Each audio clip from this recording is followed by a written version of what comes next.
যাদের ঘরে অভাব অনটন আছে 3টা আমল বাড়ায় দিবেন। আমল আজকে থেকে 3 আমল বাড়ান, যাদের ঘরে অভাব অনটন, আপনার অভাব অনটন আল্লাহ দূর করে দিবেন। বলেন কল্যাণের দরজা কয়টা? 3টা। বলেন কল্যাণের দরজা কয়টা? এই নবীজি সাহাবীকে বলেন। 1 নাম্বার রোজা, এটা কল্যাণের দরজা। সোমবার বৃহস্পতিবার, মানে রমজান ছাড়া সোমবার বৃহস্পতিবার আর 13, 14, 15 আইয়ামে বীজের রোজাগুলো রাখতে পারেন। তো কল্যাণের দরজা 1 নাম্বার রোজা।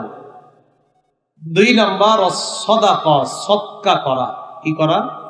সদকা করা। নবীজি বলেন সদকা কি জানো? as-সাদাকাতু তুতফিউল খাতিআ কামা ইউতফিউল মাউন নার। সদকা এমন এক ইবাদত, পানি যেমন আগুনকে নিভিয়ে দেয়, সদকা সদকাকারী ব্যক্তির গুনাহকে ধুয়ে মুছে সাফ করে দেয়। ধুয়ে মুছে সাফ করে দেয়। 3 নাম্বার ওয়াসালাতুর রাজুলি মিন জাওফিল লাইল, রাতের বেলা তাহাজ্জুদ নামাজ।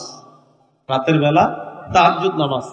কারো ঘরে যদি অভাব অনটন লাগে, যদি রমজান ছাড়া হয় তো নফল রোজা বাড়ায়া দেন। 2 নাম্বার সদকা করেন। 3 নাম্বার আপনি তাহাজ্জুদ নামাজ পড়েন, আল্লাহকে বলেন।